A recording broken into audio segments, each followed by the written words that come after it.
Hello, everybody, and welcome to a brand new live edition of Foul Territory. I'm Alanna Rizzo, in for Scott Braun. That is Erik Kratz. That is AJ Pierzynski, who is on the call for a game tonight. So he is doing this show remote. We appreciate you being here, AJ. Don't forget, guys, you can tweet us at #FTLive and support our show and style, foulterritoryshop.com. It is time to charge the mound. Charging the mound. All right, you guys, the Astros, they are back in first place. The Houston Astros, the Seattle Mariners continue to jockey for position in the AL West as they both fight for their playoff lives, if you will. Mariners, a 10-game win streak, AJ, that came to an end yesterday. They were on a good run, but the Astros are back in first. What's your take? Well, I asked you guys yesterday if the Mariners got a little too hot too quick, right? So the Astros sweep the Rangers and pretty much end their season.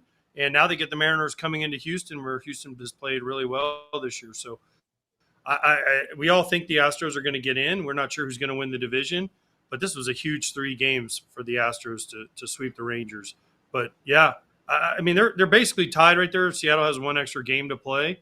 And it's all going to come down to these next 3 days. If one of them sweeps, the other one's in big trouble. And whoever wins 2 out of 3 is going to put themselves in a nice position to make the postseason and win the division. Erik, are the Rangers cooked? Yes, they're cooked. They're a little too late or a little too late. Yeah, whatever. I don't know. I was trying to figure out what the saying is. Too little, too late. Thank you. Thank you. Yes, I think it should show them for next year that a little bit of shot of energy. I'm not saying it has to be young guys coming up with inexperience, but I'm saying maybe a shot of energy. Maybe it's okay to play like with your hair on fire a little bit, because I think that's what they've done recently. Or maybe they were winning and that's why they've had this different fervor when they're out there. But I would say they're cooked. AJ, at what point are we going to stop? And I'm not saying that you did. I'm not saying that Erik did. I'm saying we as a collective. At what point are we going to stop counting out the Houston Astros? I mean, a couple of years ago, They didn't. Yeah, well, I don't know. I mean, I was like, maybe this isn't the year that they make a push for the postseason, right? Maybe this isn't the year that they can do it just because of the subtractions of Kyle Tucker and the absence of Alex Bregman and the decimation to their starting rotation. And here they are. I mean, they've won 5 of their past 6 games. They're only 1.5 games behind the Tigers for the number 2 playoff seed now in the American League, which comes with the first round bye. So I went from they're not going to make the postseason to they may get a first round bye. How do they do this? Well, they have Altuve, who's been a constant there. They brought back Correa, but it's something about the chemistry and the culture that they have in Houston. What it is, I don't know. But the one constant has been Jose Altuve through all of this. So he does something. Maybe he doesn't get enough credit as a leader, but he's been through all of the ups and downs. No, let's not forget, he came up when they were terrible and survived that, and now is going to go to the Hall of Fame as one of the best Astros of all time.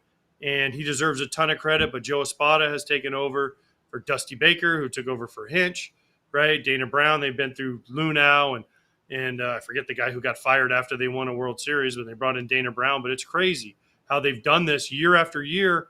And there's just something they figure out a way to win. And it's amazing. It's an amazing run. And if you're in Houston, guys, enjoy this, because you might never see a run like this ever again. Look at the Atlanta Braves for all those years. People just took it for granted. It went away. They had another couple years run, but it hasn't been the same. Enjoy this run the Astros are on if you're an Astros fan, because it's something special. I don't know what it is. I don't know what they do there. They seem like they do a lot of the right things. We all know they did some wrong things, but all they do is win, and it is a fun thing to watch. And last night, EK, they did it with Christian Javier on the mound. He looked really good. 6 innings, 5 hits, 2 earned runs, 1 walk, 4 Ks, 88 pitches, 54 of which were for strikes. So he was throwing a lot of strikes in the zone, 39 swings, 9 whiffs. He retired, Erik, 10 of the last 11 Rangers he faced. Now, his ERA, it's not sexy. It's about 4.5. But the point is, as you do your final tune-ups going into the postseason, Javier looked good. He looked good. It's only his 7th start this year. Did they think, oh, yeah, this is definitely one of the guys that we have to have for the playoffs? Maybe not when he's coming off of a essentially season-long injury, because he's got 7 starts now. You'd love to have somebody with a few more starts under their belt. but maybe he's just rounding into the pitcher that they know he can be, and that is going to have to step up. You know, they wanted Spencer Arrighetti to come back. That's not happening. And so what are you going to get out of him? Hopefully they can build him up so his length is going to be long enough that they can kind of jump over that little bit of a blip that they have in their bullpen, because their bullpen's a little bit thinner without Hader in the back, without Souza out there. And you say, hey, a start like this pushes them really far in the right direction. If you take a look at the American League West standings, guys, as you mentioned, Texas is cooked, right? I mean, they're 5 games behind everybody else as far as that's concerned, sitting at 3rd place. We know the Athletics are eliminated, 14 and a half games out. And the Angels are now eliminated officially as well, mathematically done. So obviously it's going to come down to Houston and Seattle, duh. But how much of a focus, of course, I mean, this is a massive series starting between these two teams tomorrow. A half game back. I mean, 2 weeks ago, we would have thought that, I mean, it was a foregone conclusion. We were kind of complaining as a sport that, oh, it's so boring. We know all of the teams that are getting into the postseason, this, that, and the other thing. There's no competition. And now both the AL West and NL West, I know that AJ said the Mets are in, and that's the thing. But this is exciting. I mean, this is a massive series with it could swing either way when you're only a half game out. Yep. Are you guys always on right. your phone? It could swing either way. Well, no, but I have to look at the Slack, and my Slack is down here. So what? I mean, sorry, Alanna, I'm trying to make sure that we, blah, blah, blah, blah, blah, so no one talks over each other. So listen, I'm not at home, okay? So I have stuff that I'm literally doing the show on I don't even know what this thing is, in the visiting booth here, right? Because I tried to do it by the field, and I was told I looked too good, so I had to move back. Is that what so it was? It darkened me. Oh, it darkened me, right? Because I was too bright, shining like a diamond. But like a diamond. So here's this series is going to probably decide the AL West, and I still believe that the playoff teams are set, just not in what order. Mm-hmm. Interesting thing though, the Tigers, they suck right now. They are not playing well. Can the Astros or Mariners catch them and steal the bye? Now that would be a story, because no one had that in their card. Yeah. I would not have imagined that the seeding would be a factor at this point when you were thinking. I thought the Tigers back at, a month and change ago were going to run away with everything. We've talked about how there's no 30 teams that really is a clear-cut favorite as to who's going to win this whole dang thing. But I thought the Tigers were the most complete team this year, kind of wire to wire. What has been, since you brought it up, AJ, what do you think has been the biggest thing in terms of not their collapse? That's not fair. Obviously, they're getting into the postseason. But what have been their most recent struggles? What have you noticed by watching that club? Their pitching hasn't been as great, other than Skubal's been good. He hasn't been as amazing as he was the first half. Their pitching hasn't been as good. Their bullpen hasn't been as good, and they haven't. I mean, it's kind of been a whole thing. Javi Baez has kind of gone back down to reality from the first half, and they're not scoring as many runs. It's just kind of been, what it seems like to me? It seems like knew they were going to win the division, so they put it in cruise control. And now they got to figure out a way to turn it back on before the playoffs start, because they've been in first place pretty much the whole year. They knew they were going to win the division, and it's kind of like the Dodgers. The Dodgers just cruise. We'll get to the postseason and we'll turn it on. The Dodgers have that pedigree. The Tigers don't. Tigers are too young. Erik, they're too young to put it in cruise control. Can you flip a switch in this sport? Because AJ was saying, cruise control, that type of thing. I think it's so hard to flip a switch in baseball.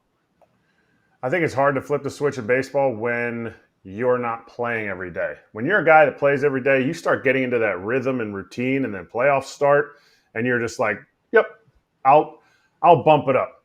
It's never about effort. Like, guys always give effort.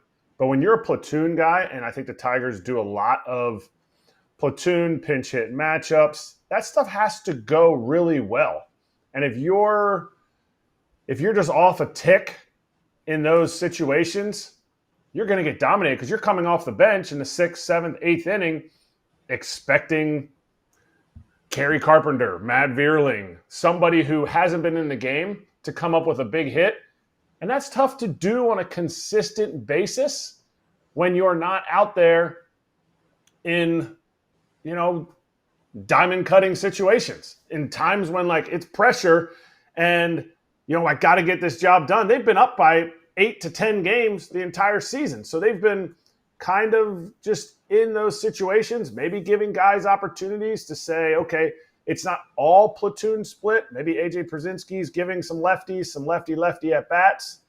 But this last week and a half, it's good for these guys to be able to be, hey, whoa, we got to make sure the Mariners and the Astros don't catch us.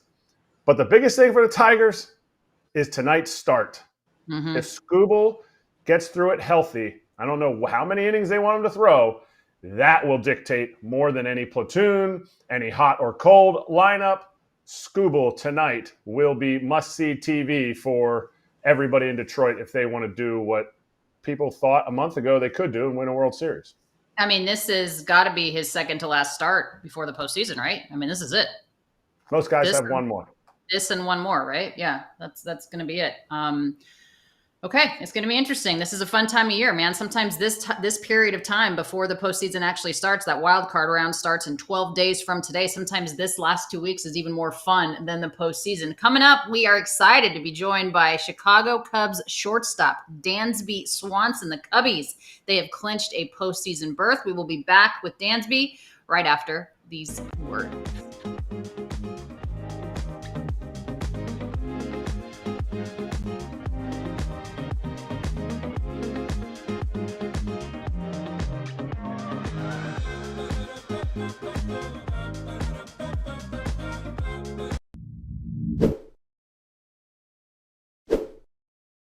Kratz, I'm going to steal a line right from the top here about MeUndies. A cut for every butt. I took a line that I feel like you would enjoy, but then you stole my thunder with show and tell. What do you have there? Besides a huge Baduka dunk, this is my pair of MeUndies that I got. I'm not going to show you the other pair right now because I got them on, but it doesn't even feel like you have them on. Super soft, flexible, and yet holding everything together.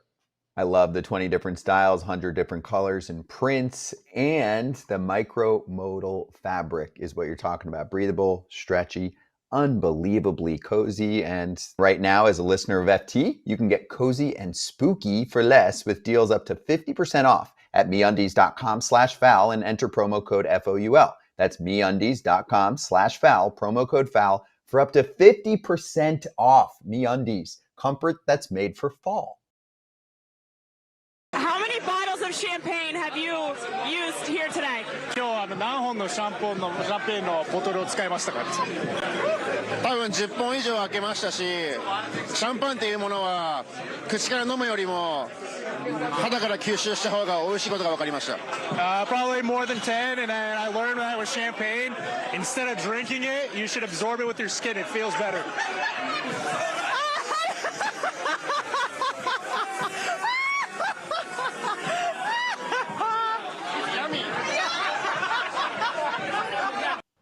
I mean, shout out to Shota Imanaga, his translator, and Taylor McGregor, who has the best laugh in all of baseball. T-Mac. Congratulations to the Chicago Cubs clinching a postseason berth, of course, in the 2025 season. This has been a team, guys, that I wasn't sure how they were going to fare in the NL Central. Obviously, the Brewers win the division, but the Cubs have been very strong all year long.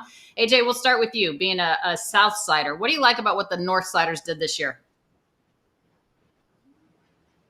Do I have to answer this? Yes, you do. They're in. They're in, buddy. They're in. Got to give them their flowers, their props, if you will. You know what? They've been good all year. Their offense has been really fun to watch. Their pitching is what it is, but I love Palencia before he got hurt. I think Imanaga is amazing to watch. And listen, if there's one advice I could give to a young player, what he said is amazing. There are many times where I got to celebrate. I wish I just would have enjoyed the champagne on my skin and not drank it, because the next day was hell. Nah, see, Kirsch says you gotta don't wear goggles. You gotta let it burn. Let it burn. Dansby Swanson is next.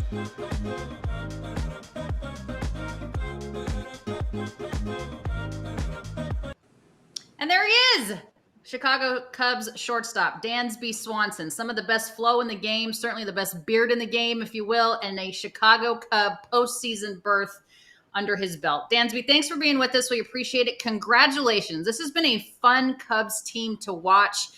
Take us through the moment of the final out and just celebrating with your teammates. I know that the work is not done, but that's got to be one box you're happy to check.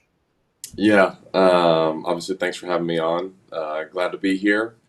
Yeah, I mean, it really is such a cool moment. You obviously know that this isn't necessarily the end goal for the season, but it is definitely a big step and part of the process to achieving all you want to achieve. I mean, this is something that you talk about in spring training, being able to get into the postseason and give yourself the chance, to win the World Series. So it was really fun being able to celebrate with the guys. We've put in, obviously, so much work this season and been a part of all the different, struggles throughout a year, the highs, the lows, all those kinds of things to get to this point. So, it's a pretty special group of guys, and very thankful to be a part of it.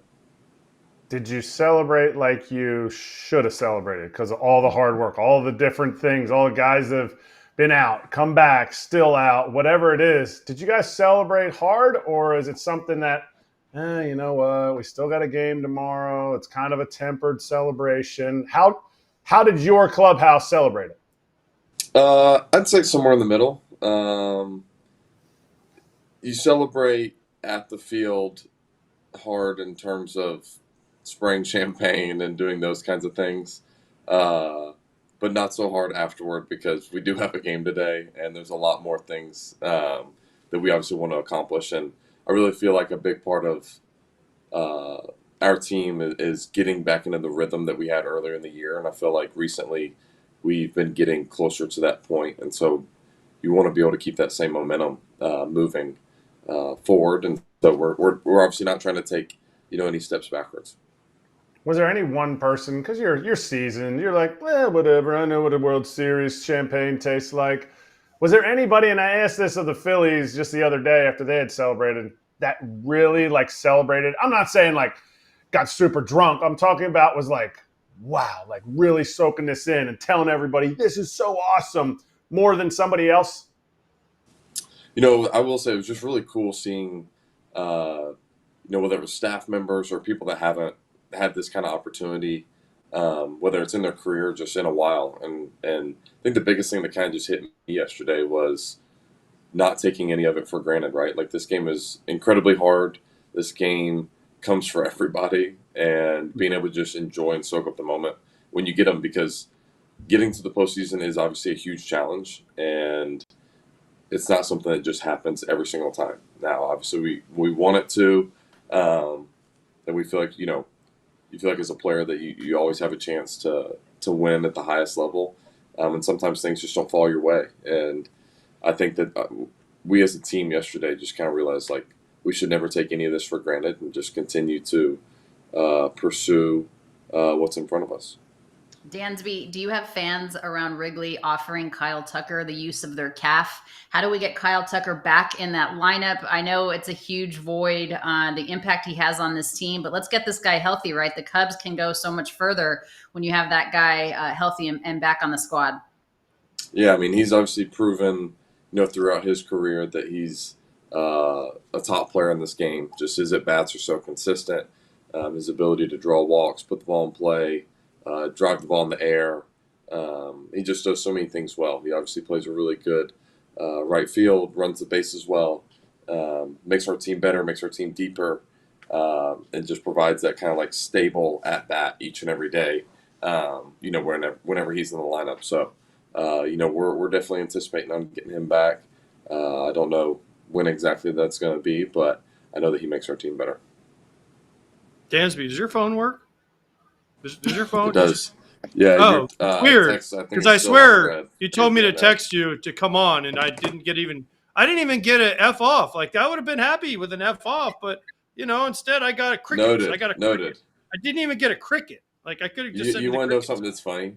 Joanna, our one of our PR people, she was like, "Yeah, they texted me about you getting on the show," and I literally said, "Yeah, I really meant to text AJ back about Pittsburgh was going to be impossible, but Cincinnati would be good."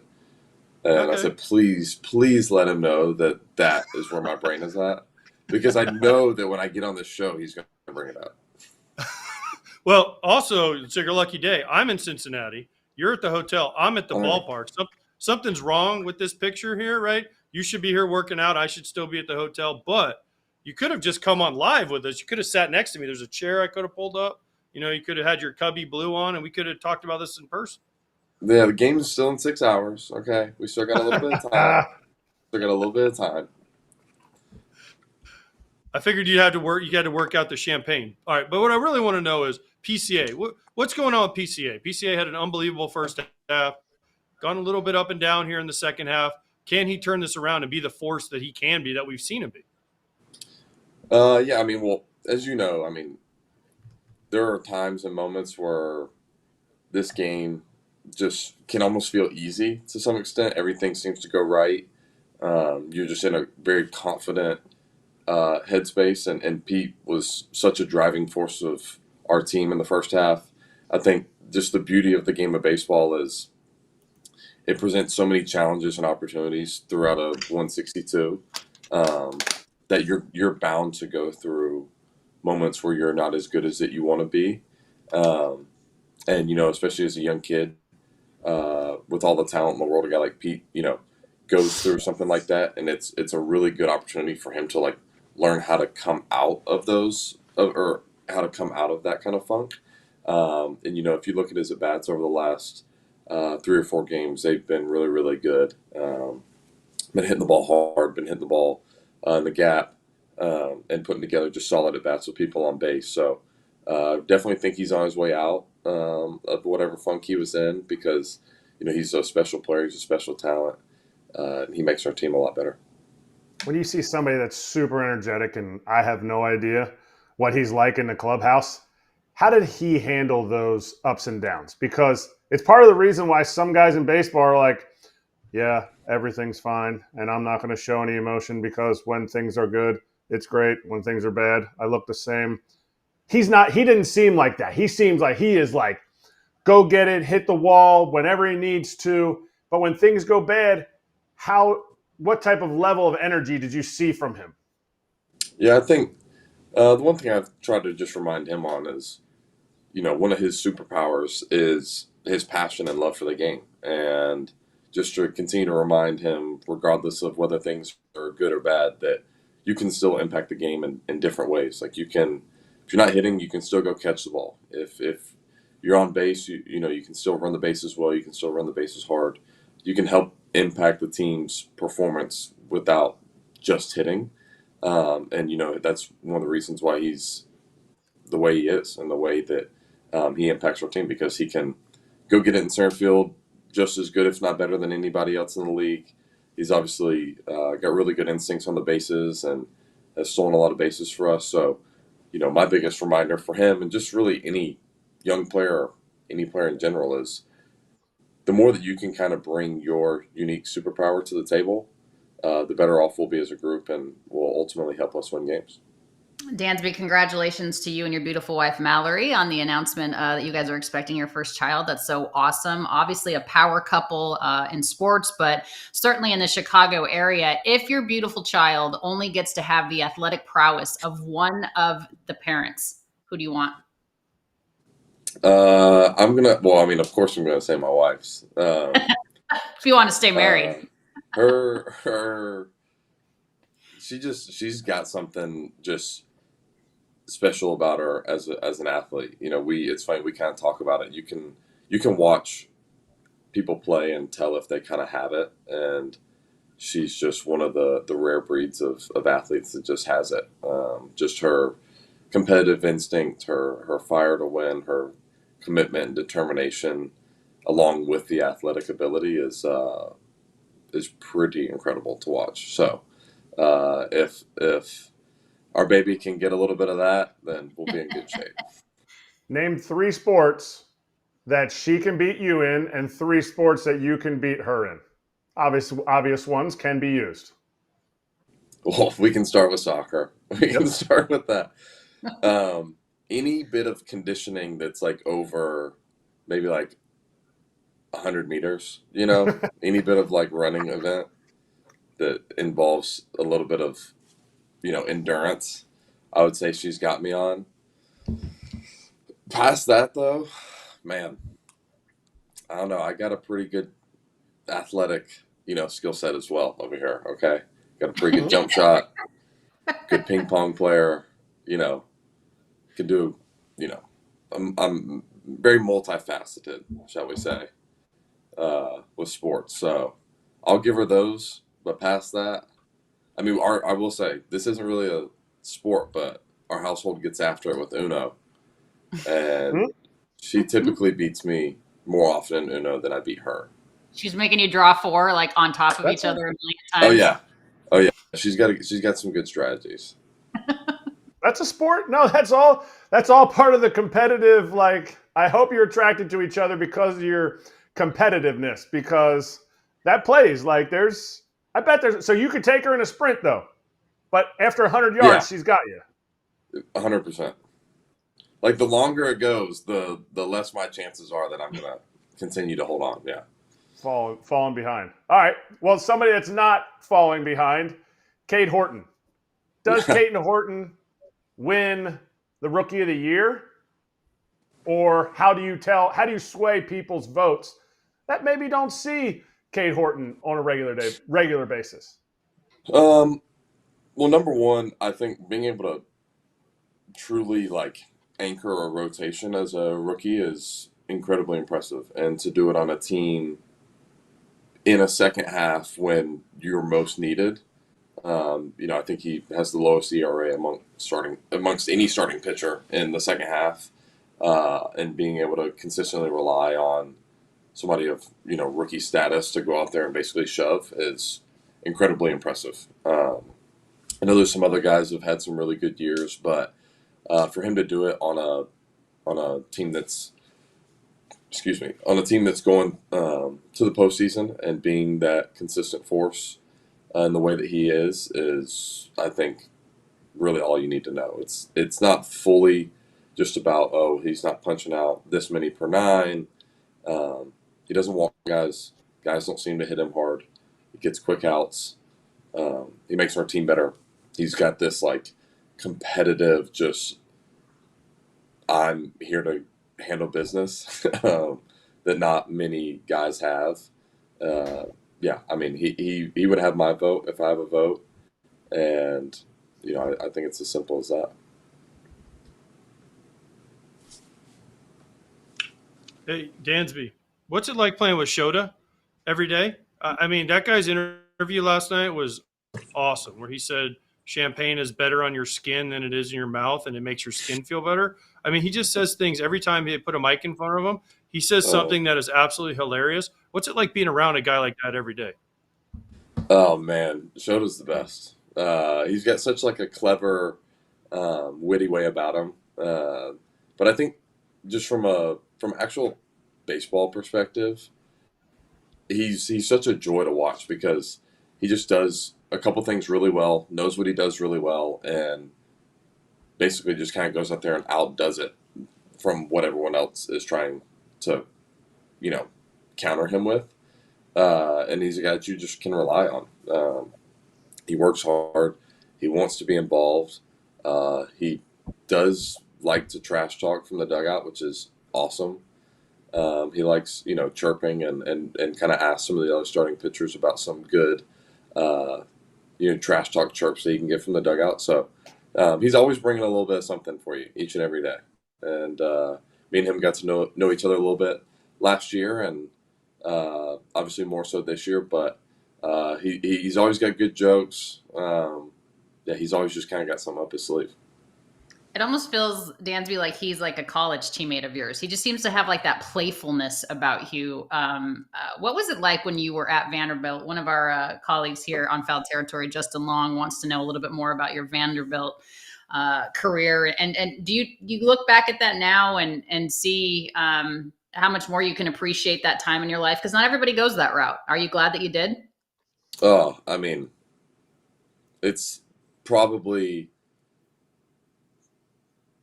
second or third best decision of my life, and one is obviously after convincing Mallory to marry me.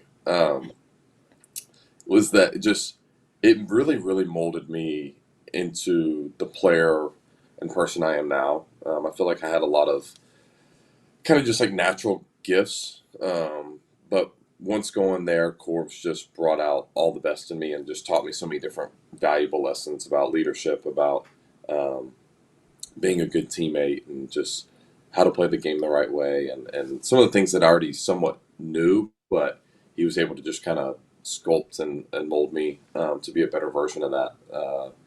The amount of guys that played with there, just the brotherhood that you create with one another is real.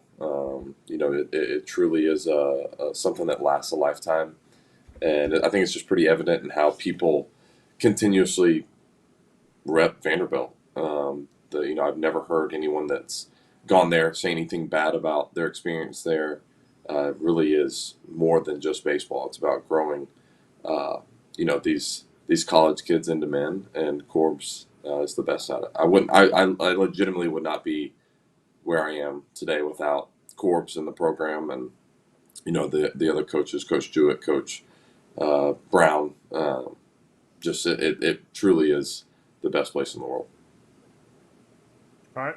Where does this rank? We talked about the team. We talked about other guys on your team, your wife.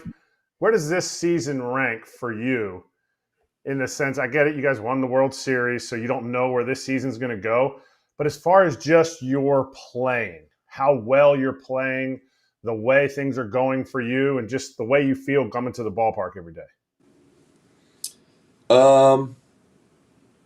Man, it really is difficult to rank teams and seasons because they're all so drastically different. And even if you have, I think this is the beauty about sports, is you can have the exact same team year to year, but the vibe and the environment is a little bit different. You have to kind of recreate, different standards and culture to be able to get the most out of a group. So I don't rank them. I will refuse to rank them. But I very much enjoy winning. I always have. And so anytime a team I'm a part of is winning at a high level, I'm pretty happy. Let you go. First of all, should Diego Pavia let Theo Vaughn go on a date with his mom? Hey, the boys are playing some good ball down there, all right? So whatever kind of stuff they got working, I'm good with it. Okay, so that's a yes. So Theo Vaughn should be able to go on a date. Oh, look at you! Wow, always. It's okay. Always. So now I want people to know how much you've changed. Okay, because when I played with you in 2016, you were the fresh, hot rookie coming up here, this and that. You didn't speak. Now you're giving guys lessons, PCA on how to stay the right course and all this. It's just amazing how people change over time. But here's the thing I have: if your last game ends the way my last game ends, and there's a young rookie on second base that doesn't score on a hit that they should score on, and I could have had my Derek Jeter moment, would you still be mad at him? Well, here's the thing. See, look, this is good base running now. That's great base running. What? So you can't. You could have scored so easy. Look, you barely made it to third. Look, what are you doing? Go back first, brother. If he catches that and I'm going to third and I give a free out, it's everybody's rear end, not just mine. Look, I'm celebrating. Premature I threw the confetti. I'm like, it's my Derek Jeter moment. What are we doing? Even Snit's over there going, that's why we let him go in free agency, because he didn't score on that hit from Pierzynski. You're always going to hold that one over my head, but I would be proud of. Dude, it's all I got.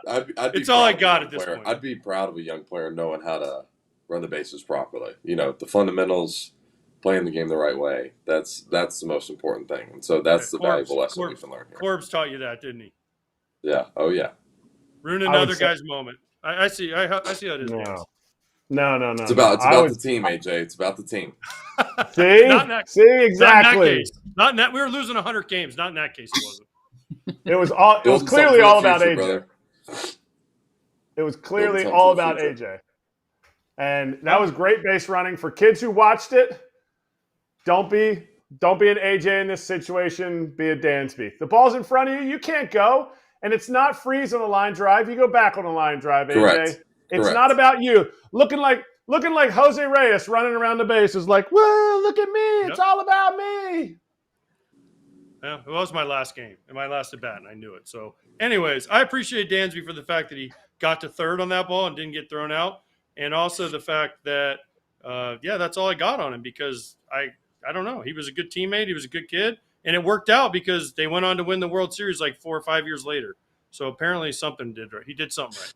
We make that joke all the time about when I was a young kid, it was like me or JT or anybody like. I didn't speak unless spoken to. I didn't even think about opening my mouth. Well, you were good. He was good. I will give him this. He was good. He was good as a rookie. So somebody taught him right. He did the right things, except for the base running. But everything else he did right and has turned into, obviously, a star. Dansby, good luck. It's been a lot of fun watching you guys in Chicago over the course of this season.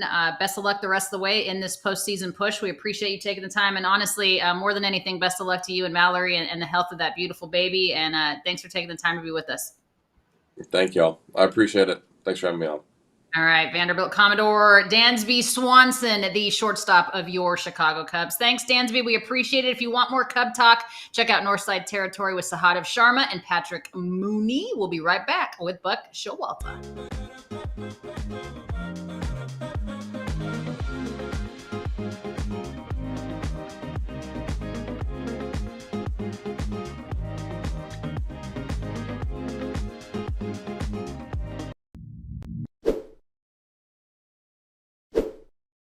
Let's talk about your virtual private network. Do you have one? You should have one. And Erik Kratz, take it away because you're someone that definitely had your fair share of protection when you were playing on the field because you were a catcher and you did not want to get hit by a baseball, which I think Surfshark can help you do in the online world when you're on the road.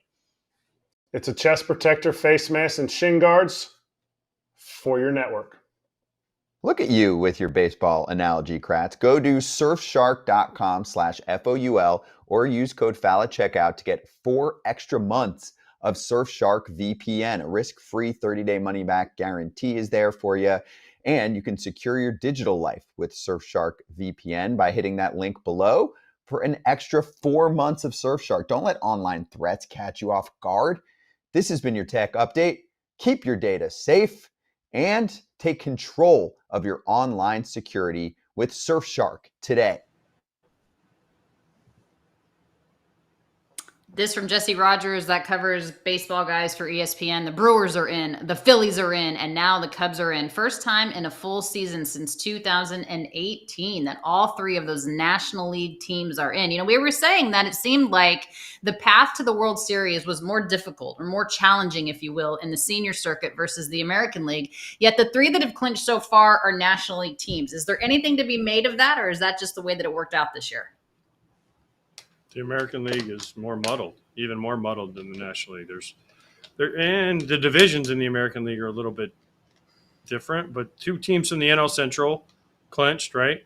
The Brewers and the Cubs, and the Phillies have run away with their division because the Mets fell apart. So it seems like it's pretty obvious why. And the rest of the teams in the American League just haven't been in the one good division. Really, is the East, and the Blue Jays haven't gotten far enough away from the Yankees and Red Sox. And the West is kind of muddled, and then the Central is the AL Central with the Tigers, and they're just waiting any day to clinch. The Phillies didn't make the playoffs in 2018, so I'm not 100% sure on that tweet. Okay. Other than that, I'm more fact-checking. But the Brewers and the Cubs were in 2018, the Cubs lost in a tough one, losing the division to us in the game 163, which I think Major League Baseball should bring back because that is epic drama. And they never celebrated. Rockies came in the next day, celebrated in their house, and the Cubs never got to celebrate. So congrats for the Cubs for celebrating today. All right, buckle up with Buck Showalter next.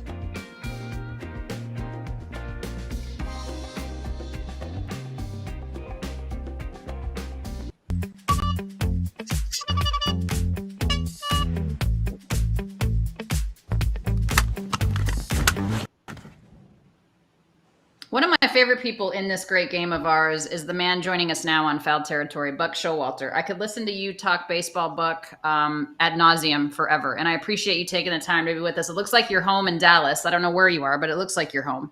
Yeah, thanks for being here. I'm so busy, Alanna. I'm just so busy. Well, you could be a traveling man. I don't know. Buck, this is the best time of year. It's the best time of year because postseason is upon us. But these final 2 weeks of the season can keep a manager, a general manager, a president of baseball ops up at night. Take us back to your prep time in this moment. What was the most difficult time? Let's say that you are a manager that you're still not quite in the postseason yet, but you know you're going to get there.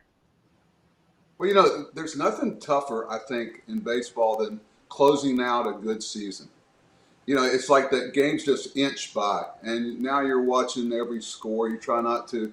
It's really tough to close out a really good. You've had this great season, then all of a sudden it looks like you're going to make October, but you know that you have to finish the business because the math just doesn't do. There's four different. I say a lot. There's four ways you manage. You manage in spring training a certain way. You manage the regular season a certain way. You manage in September a certain way. And then you manage a little differently in October with a sense of urgency. So it's uneasy. It is because the sense of urgency that you want to have to finish it off and never take anything for granted. While you've got a lot of people around you telling you how great you are, but in a week's time you can be a horse's rear. But if you are a good manager, can't you keep the team fresh and ready to go? Because it's all on the manager, right? Yeah, fresh. What is fresh? The last time you were fresh, Erik, was when you got out of the car in spring training. That's the last time. That's what I used to talk to John Harbaugh in Baltimore about it. I said, you guys play once a week, man, with an off week. That's what people that haven't been in the arena don't get. You have different degrees of percentage. Nobody's 100%. That's gone a long time ago. I told a player one time, I said, you realize your 90% is better than his 100%. And it's just, you have different, and that's why the mentality and the emotions are so important in a clubhouse, and people that haven't been in the arena just don't get it.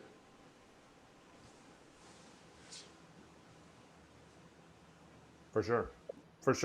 What do we need to see from teams that are 8 games up, 10 games up, saying what you were talking about, like, oh, everyone's told you the whole season you're so good. Like, look at the Phillies. Yeah, I get it. They're trying for that number 1 seed. But what do we need to see from them as not as far as like Rob Thompson, but as far as a team? Because you want to get guys those days off. I don't attribute to anything to, too many days off, whatever. That's beautiful at the end of the season.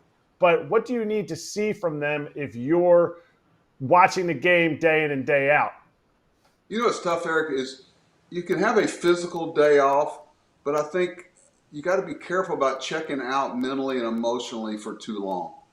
I think the health is what you're looking for of people physically, but trying to mesh the emotional and mental sharpness and not lose that edge. That's why you see a lot of teams get hot get in the last day or so, and they carry it over. And teams that have kind of turned off the faucet with 10 days, 2 weeks to go, have a little trouble turning it back on. That's why the teams I like right now are the teams. What plays a lot in the offseason is guys that grind and put the ball in play. And you look at certain teams that don't strike out much. They're tough on starting pitchers. The great starting pitchers I've had, the Scherzers, the DeGroms, the Randy Johnsons, the Schillings, the guys that they hated were the guys that would foul off their pitches and make them do it again. Like, they would rather face a guy that's going to strike out 170, 180 times. They know if they make their pitches, he's out. Now, if they make a mistake, the ball ends up where the grass doesn't grow. But they don't like facing, as they called them, the sand fleas. Randy Johnson hated all these guys, I call them the Jeff Rabelais, that would play against him. Randy Velarde, Gerald Williams, these guys, I wouldn't say wore him out, but he didn't care about the 3 and 4 hole hitters. He wanted to know about, how do I get these 8 and 9 hole hitters out? Buck, how much is managing changed now without the 40-man roster? You mentioned September, but now they only have the 28-man roster, and you were a big proponent of this. How much has it changed? Because you can't give guys day off anymore. You can't give guys, we clinch. Let's give a guy 3 days off because you don't have the players to do it. That's a big change, AJ. That's a good point. The two players, you're taking a pitcher and maybe a position player. And you're really not impacting your club that much. But let's face it, you go to in a doubleheader, they give you another player. I always felt like you should just stay with the 25 or whatever. It takes away from the general manager and the manager and a coaching staff that can manage their team and their roster. We've now it's kind of robotic. I mean, wait a minute, this guy, let's send him down, get another arm up here. A guy sent me a couple of weeks ago a roster from, I don't know, in the early 80s. They had 13 pitchers all year. All year. Well, that was back when they had a long reliever. Now we're not going to get into back when they play. Nobody wants to hear that. But there's something different here. And the roster manipulation is something that goes on all year. But it is a big change now. It is a big change because a lot of clubs want to look at young players and get a feel for the offseason, but you really can't do it that much anymore. Managers have so much more responsibility, Buck, better than anybody, than just writing in a lineup. I mean, you have to manage personalities, and you have to be a psychiatrist and a psychologist and a counselor and all of the things. And I really believe managers have special relationships with players. How do you value, if you had to vote on a most valuable player, how do you value that player? Because it's not just about the statistics, which is what we're doing right now with Aaron Judge and Cal Raleigh, but how do you make a decision over one of those guys? Well, I do, because I've got to vote, and I won't get into who I'm voting with, but it's just player of the year, not an MVP of each league. And I got to tell you, I'm leaning towards Raleigh because of the position he plays. And I'm getting around to your question with, he's won a Gold Glove last year. He's a plus defensive catcher. AJ can answer that better because some of the people that win Gold Gloves aren't necessarily a great defender the way they evaluate it. Don't get me started. So, but he my question is, would Aaron Judge do the things he's doing offensively if he was catching, I think it's 113 games as of today? Would he, be able to handle a pitching staff? Would he be able to throw runners out with gear on? Would he be able to do the same thing in a very pitcher-friendly ballpark? Would he be able to do the same thing if he was traveling like the Seattle Mariners have to travel? Maybe the worst travel in all of baseball. I try to look at all those factors that play into the value of a player. And he's also having a historical year that I don't know if anybody will ever match again. But, Judge is a great player. I mean, you can make a case for him. And Schwarber's having a great year, and, of course, Ohtani. But I don't know. There's a lot of ways, Alanna, as you well know, that you impact a club. One of the ways when I'm looking at a player in the offseason, I go, will he make his teammates better by putting him on our roster? And you can ask a lot of people that have had him the year before and make the right phone calls. I'm not so sure the phone calls are being made because sometimes the phone calls get in the way of a pure analytical study if you throw a little crimp in the plans because of something that a clubby or a parking attendant or a teammate or an ex-coach may tell you. Hey, Buck, that's why I never won any Gold Gloves, because you wouldn't vote for me. You were too busy looking at the analytics. So it's cool. Not only did you never hire me as a player, you also never voted for me for a Gold Glove. So I get it, Buck. It's cool. It's fine. Now, on to the next. You ducked me. That's okay. I tried, and your agent kept telling you that you didn't want to play in New York. I'm kidding. You could have played anywhere. I would have come back and played for you in New York, but the last few years, I would have had a great time. I would have caught 20 games on one knee. Buck, I would have been the best 20-game player of all time. Oh, don't get me going. All right. Have you sent AJ? I want to talk to you about catcher interference. There's a team that has 9 of them this year, and there's a team that's lost 3 games this year because of catcher interference, and I just don't get it. I don't get how, if you're teaching something that leads to catcher interference, you're teaching it wrong. Okay, catcher interference. The other day, a guy had a guy buried 1-2 in the 9th inning, and catcher interference led to them basically losing the game. I know what I would ask the catching instructor and the player. I know what I would ask them. What's going on here? And what do you think, AJ? What is that all about? Back up. I think I had 1 catcher's interference in my career, and it was when Placido Polanco threw the bat on a pitch out and it hit me, and I got called for catcher's interference. I'm like, how is that catcher's interference? He threw the bat at me. But that's a different thing. But back up. Who was the umpire? Who was the umpire? You remember? I know. I don't know. I actually don't remember who the umpire was because I didn't get ejected, which is shocking. But I don't remember. But I was like, I didn't know that was a rule. If he lets the bat go and it hits me, so why don't I just pick a bat up and chuck it at the first baseman? If it hits him, I get first. That'd be awesome, right? If I'm in 2 strikes, just throw my bat backwards. Like, that'll work. Umpire's wrong there. I wish I'd have been there. Well, anyways. But, yes, catcher's interference is a thing because they try to get too close and they try to steal that low strike, right? Back up. You only got to back up a few inches. It's not like you're backing up a couple feet. Back up a couple inches and you can still steal it. But all the catchers reach out so far now. Poor. Can't happen. It's because the people that created this style of catching have never lost a season or not made the playoffs by one game. They've never lost that one last playoff game by one run because they don't see the value in that one single run that could have been prevented had you just scooted back. They don't see it. They haven't been in the trenches. It's hard to tell them that, and those are the people that are dominating that discussion, and they find value in it. Did you guys, Alanna, Erik, and AJ, did you guys see it in the 6th inning last night of the Padre game? Someone sent it to me. Man on second, I believe, 2 outs, long single to right field. Araz hits it over there. And the catcher's running at second. Not that he's necessarily slow, but most catchers are. Well, Manny's the on-deck hitter, and we used to talk in spring training about the on-deck hitter having to relay a sense of urgency to the runner. I know as a third base coach, when a guy comes around, there's a play on a trail runner, you're going through the plate.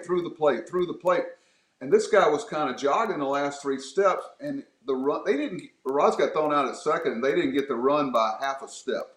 And last night it didn't bite them, but those are the things that Erik is talking about, the little – 1/2 a foot that kept them from scoring a run. They didn't allow the run because the out was made at second. The on-deck hitter has a job to do, and Manny knows that. I'm surprised. He was clearly not taught properly when he first got called up by his manager. So maybe that's what it was. It wasn't Manny's fault. His manager, when he was a rookie, exactly. didn't drill it into him. All right, as a manager. It happened in the Braves game last night, too. The Braves game yesterday, I don't know why Ozuna tried to go to third, but actually the guy who was running was I forget who was on deck. It might have been Profar, was like, hurry up. He was actually telling him to hurry up, and he missed it by, a foot, too. But I don't know why if you watch, it's so crazy. Ozuna shouldn't have gone to third. AJ, you remember you and Erik, you remember how that used to be taken care of in the clubhouse? When that guy got back to the dugout, or in the clubhouse, oh my God, that was my RBI. Just think, that could have been your RBI, your Derek Jeter moment. Right? Yep. See? Dansby AJ Swanson still hasn't let it go. Yep. AJ still hasn't let it go. Nope, never. I haven't either.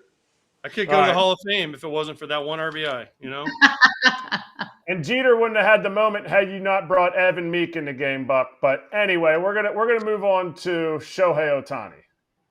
Shohei Ohtani kind of insinuated that, we're having discussions about possibly playing the outfield in the postseason, possibly throwing out bullpen. Like they're discussing everything. Would you as a manager have enough trust to put somebody, 1, out of the bullpen, which he's never done in the big leagues, 2, go catch some fly balls in the outfield in the playoffs, which he's never done also? That's a good question. Without us being there and knowing him like they know him, and Dave Roberts is obviously a very good manager and knows his players. I've been saying for a couple of years when people ask me about Ohtani, I've always thought that I would DH him and make him the closer, where he hits for 8 innings, and that way he can impact your game every night as a hitter and a pitcher. And I think he would be a really good closer. We talked about that with Zach Britton years ago and Jim Johnson. A lot of these teams that are searching for a closer, they need to just start looking at their starters in the minor leagues and develop one. You can do that. But I've always thought, and then today I see something about him maybe pitching out of the bullpen. I said, well, geez, there's a novel thought. But, the rules and with the DH and putting him in the game and all the other stuff make it very, attractive to make him a closer. I mean, what do you guys think? No. Can't happen. No, can't happen. Alanna would cry if something would happen to her Shohei.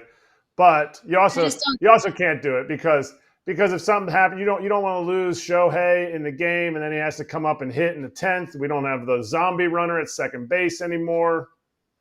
I don't think it's going to happen. If there is one person that could probably do it just based on talent alone, it's Shohei Ohtani. But I still don't want him out there. I don't want him coming out of the bullpen. I don't want him in the outfield. No. Well, let me ask you, Alanna, what's more of a physical risk? Him pitching past the 5th inning or closing 1 inning a game about every 3 days? Pitching past the 5th inning. So that's what he's doing now. So you're actually doing him a favor. But they're not letting him go past 5 right now, Buck. They took him out. He had a no-hitter through 5, and they yanked him because they didn't want him to – they're sticking to that script. Yeah. Yeah, when that script breaks and the teleprompter doesn't work anymore, that's when you get to really see some interesting things. Buck, who is it? Who are the best teams that you're watching? Who do you think is going to be facing off in the World Series? And I checked, you can't pick 2 National League teams to face off in the World Series. Well, I know who I like and pull for a little bit because I love how Toronto's doing it. They're a pain for a pitcher. They grind they don't strike out much. They put the ball in play. They're fun to watch. I like the Brewers. I think the type of game they plays in the offseason. Now, I also like the Padres from that standpoint. I think they're another team. If they just get in, once you get that monkey off your back of just getting in, there's a certain relief but how do you keep that edge? I think Toronto's for real. Everybody kept thinking, they wouldn't be able to hold on. Well, guess what? At every turn, they're answering a lot of questions. I know Chris Bassett. I know Max Scherzer. I know Kevin Gausman. I mean, these guys, they're competitive. They're baseball players that happen to be pitchers. There's a lot of pitchers that are just baseball players because they're on the team, so to speak. But these guys are baseball players who happen to be pitchers. And, you would play in a sandlot with them. So I like where they are. I like the Brewers and the game they play. I think it plays in a series. They just grind on you too much. And I think the Padres are a little bit of a sleeper too. I don't think people understand how good their pitching is at times. Well, that's because you're like Alanna. You're like a homer for Manny Machado, like Alanna is for the Dodgers. So we get it. It's okay. We get that's why you like the Padres. It has to be. We totally understand. Okay. Well, so I'm sitting here in Cincinnati before I let you go. And there's 1, 2, 3 players out here with no shirt on, no shoes, just shorts, just walking around the outfield. Is that something that you had ever seen when your managerial days of just guys walking in the outfield with basically no clothes on except shorts? Let me ask you a question. Are they barefoot? They're grounding. Barefoot. All they have on is shorts. They're grounding. Adam Ottavino sold me on that. He would go out and walk barefoot. Can y'all explain me that whole thing? Because Yes. Adam's operating on a different level. Well, it's called grounding. It's like supposed to be this like natural sensation of your feet touching the grass, and it's supposed to give you like some sort of healing and all of the things. Some like voodoo. Okay, is that the same thing? These guys on the PGA Tour, they're putting and they have to walk the line and feel it in their feet? That's actually something. They're actually feeling it. Float. They're Yeah, feeling the slope of the AJ, here's the deal. That's aim point. That's aim point, Buck. Okay, I'm just trying to, That's what. That's what one of your good friends does sometimes. Except the mark might go forward with them. I don't know. I'm just saying. You talking about DeChambeau? I got no. I got a conversation with him the other day. He's a beauty. I love the guy. He doesn't really care what you think. If you don't like the way he goes about golf, then hey, that's okay. I'm okay with it. But anyway, the whole thing in the outfield, whatever, who cares? There's enough battles that are more important. I mean, who really cares? I mean, all the stuff about, I basically had to enforce stuff that owners wanted to enforce. That's what people miss. Steinbrenner was one way, Colangelo was similar, so was Peter Angelos, Tom Hicks. The owners, the first time I really got to an owner that kind of didn't care was Steve Cohen. So basically, as a manager, you're just enforcing the rules that the owner wants. If you don't like them, you're not working. What's the weirdest thing that somebody made you enforce that you're like, this is a non-issue? You don't have to say the manager, but like, this is a non-issue. Like, what are we doing? Like, this is what is on the top of your mind. I got to tell you, one of the keys, this is going to sound crazy, Alanna, one of the keys to turning it around a little bit in Baltimore was when I got Peter Angelos to okay goatees. Y'all are going to think I'm crazy, but when I walked in and I talked to him about how important it was to the players and whatever, if it's important to the players, it better be important to us, I told him. And whether or not just because we were brought up a certain way, it shouldn't matter. I mean, and when I walked in the clubhouse and told them that we could have trimmed, well-manicured goatees, you'd have thought that I had delivered the Holy Grail.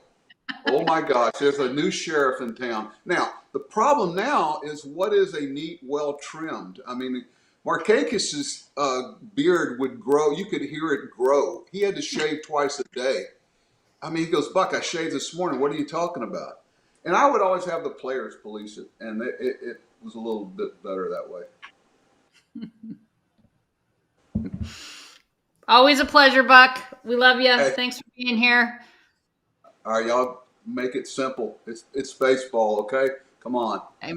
Take Keep care. it simple. All right. All right. We you. appreciate it as always.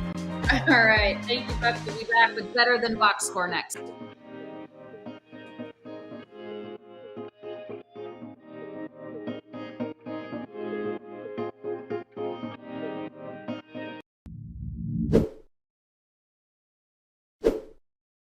Hey, if you're a card collector or you're looking to collect, buy, sell, trade, Arena Club's the spot. And I'm going to tell you why. Because the old process, AJ, was very clunky. Buy a box, rip the pack, tons of commons, send it in for grading. And then finally, you get everything back. This is weeks and weeks, and you can start to try and sell the card. We have eliminated that with Arena Club, or they have. I act like I'm part of it, but in really one step. Arena's your one-stop shop for everything. You get a card, you open a slab pack, the card is there, it's graded, it spins around coolly, shows you 3D, the front, the back, you can look at the corners, you can look at everything, and then you get a decision. Do I want to keep it? Do I want to sell it? Do I want to trade it? It gives you an instant offer. You can buy it back and re-rip another slab pack and try for something else, or you can keep it and hope the value goes up and sell it at a later date. It is truly the best spot to get cards. 20% off your first slab pack or card purchase can be had right now at arenaclub.com/FOUL and use code FOUL. Don't look now, but here come the mighty Dodgers as far as their starting staff is concerned. And this has nothing to do with me being a homer. It is fact, okay? Look at the starting staff in terms of ERA since August 1st. This from Underdog MLB. Snell, lights out yesterday, 7 innings, looked great. Yamamoto's been good all season long. Glasnow, when healthy, amazing. Sheehan, making a case. Kirsch. There's news about Kirsch, by the way, today. I don't know. We'll see. Ohtani has the worst ERA. I understand he's not pitching as much as the rest of them, whatever. Dodgers rotation leads the majors in ERA during the span. You guys, this is a bullpen that's been roughed up. They're not the only ones. I get that. But the starting staff is healthy, and they're back together at the right time. Erik? It's like they planned it to be this way. It's like they planned for – somehow we're going to get through 162 games and some of these guys are going to go down, but somehow we got 20 starts out of all of them, and now they're somehow all magically healthy. This is what makes the Dodgers ridiculous. During that time, they were losing a lot of games, but Max Muncy came back, and now the offense picked it back up. This team is hitting on all cylinders right now, and to have that in their rotation, they could be back-to-back World Series champs and do it 2 different ways with their pitching staff. Erik is right. AJ, they have a 2-game lead in the division over the Padres and a 5-game lead in the wild card. Are they back-to-back this year? They're number 1 in my power rankings, Alanna. They have been all year. And we all know how much I love power rankings. We know it. Number one foam finger. For AJ.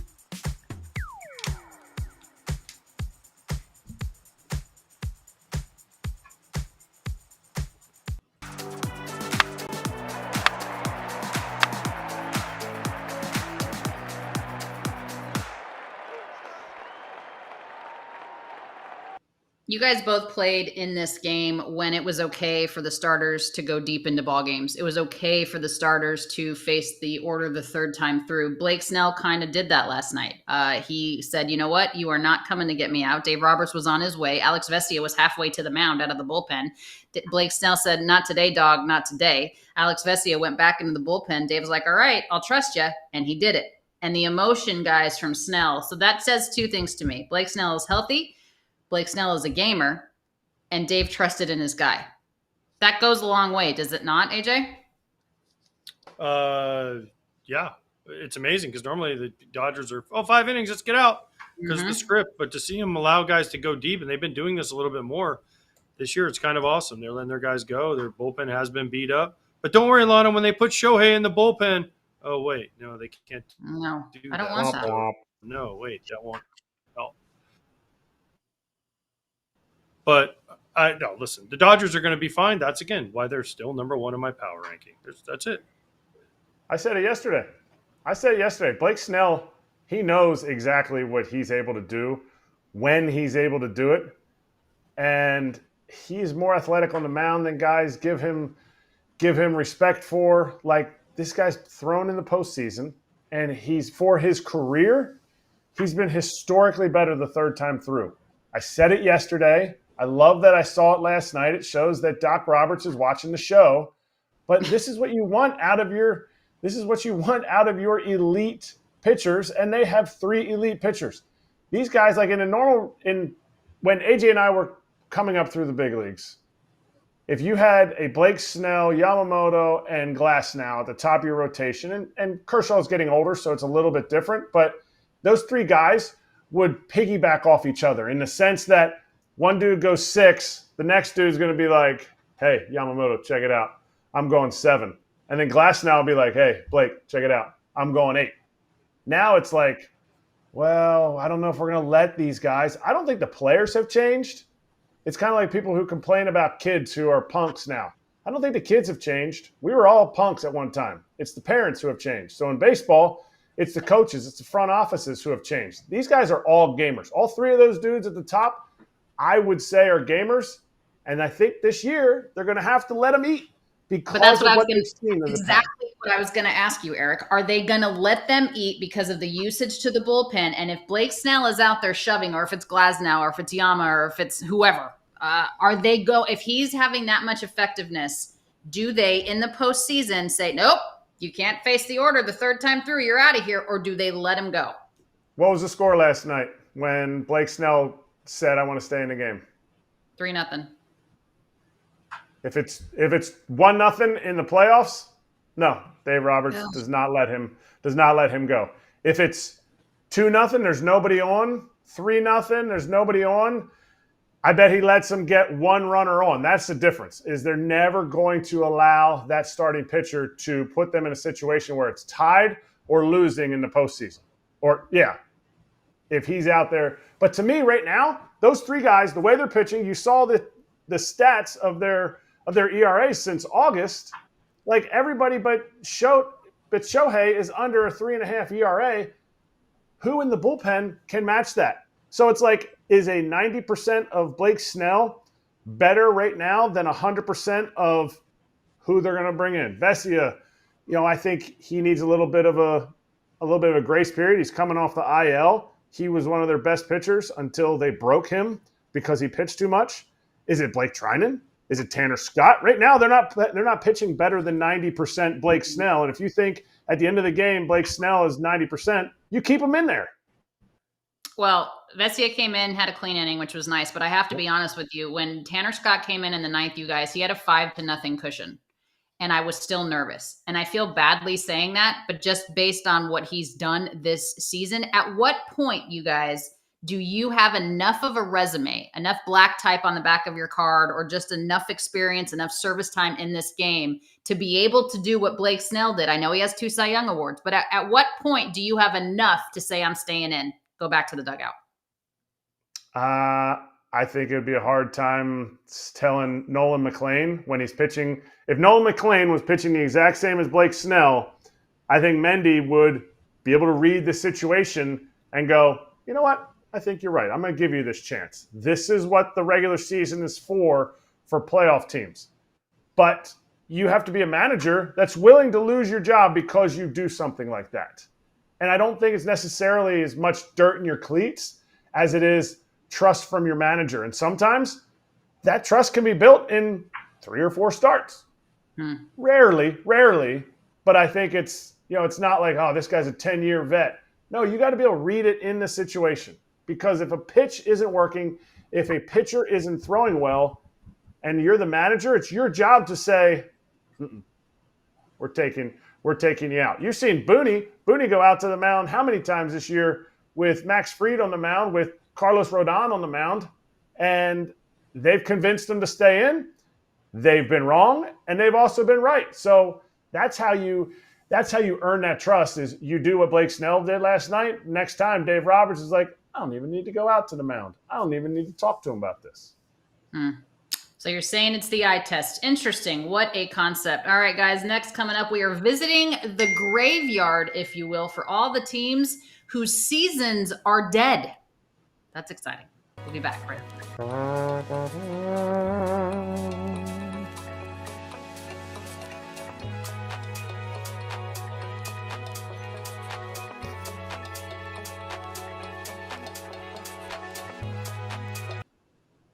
All right, welcome back. The Mets drew 3 million fans to Citi Field this season, guys. The first time since the ballpark opened in 2009. It represented a 38% overall increase in attendance from last season, just to bitch at the top of their lungs because the Mets have imploded and they're hanging on for dear life.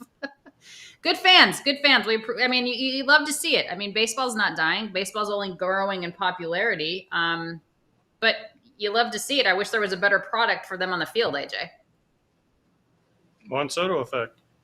Juan Soto did this. I mean, Juan Soto, bringing back Minaya, bringing back Alonso.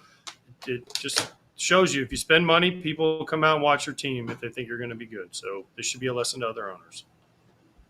Unfortunately for fans, they're going to complain and whine, oh, man, ticket prices are going up because Juan Soto's here, because we paid so much for Minaya. There's no direct correlation. I got reamed out by a fan the other day. I was at Chicky and Pete's, and he was like, why do Phillies ticket prices go up the last 2 years? And I was like, because the stadium is packed. So Citi Field is packed. Ticket prices are going to go up because there's a thing called supply and demand. So fans, good job coming out, but you just made your season ticket prices go for next year. What's Chicky and Pete's? What's Chicky and Pete's? Krabby fries? Ooh, if you don't know, you better find out. I don't know. Next time you're in Philly or Vegas, or they're up and down the East Coast now. I live on the East Coast. Can you DoorDash that to me? Is that a possibility? That might be an upcharge. Okay, let's talk about the Tigers for a hot second, guys. Right-handed pitcher Paul Sewald, he's been activated off the 60-day injured list. He's going to be available for this afternoon's game, which has already started, I would imagine, versus the Cleveland Guardians. Does anybody care about that? Also, Jose Urquidy has been designated for assignment. The club expects to option him to AAA Toledo tomorrow, and Cody Hewer has been granted his release. So some moves being made for the Tigres. If he's good, Paul Sewald, that's big. I mean, Sewald was great for the Arizona Diamondbacks in that World Series. Yes. Okay. It's been fun. Let's go to break.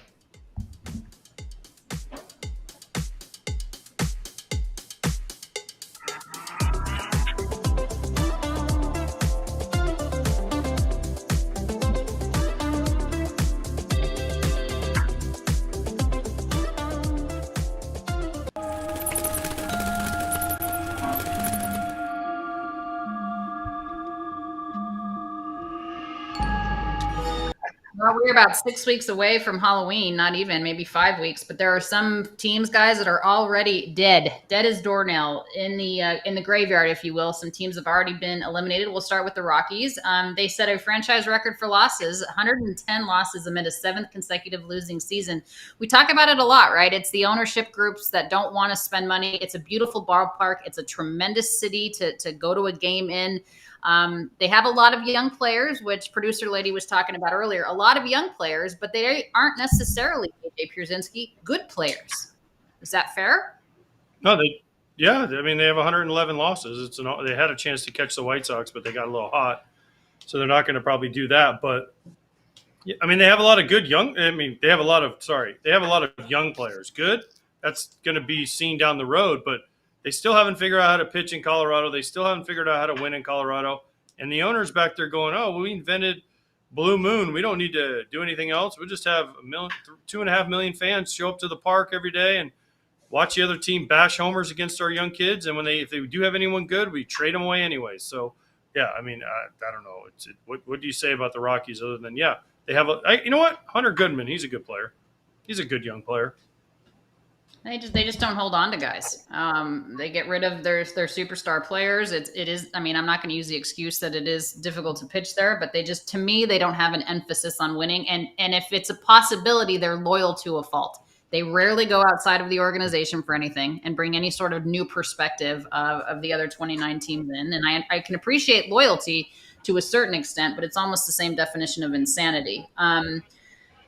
Yeah, I mean, it is. It's a tough situation for this team. Rockies' number 2 prospect, Charlie Condon, projected to debut next season, 3rd overall pick in the 2024 draft, made it up to Double-A this season, 60 grade power, 3rd-ranked first base prospect in baseball. I mean, whatever. All right, the Pirates. It wasn't just Derek Shelton, obviously, who lost his job in the middle of the season. They still have Paul Skeens, AJ, and EK, but they don't have much around him. Because you have to build around them. You have to build. You can't just say, oh, you know what? We'll take this guy in the draft. Look who we produced. Look who we produced out of our minor league system.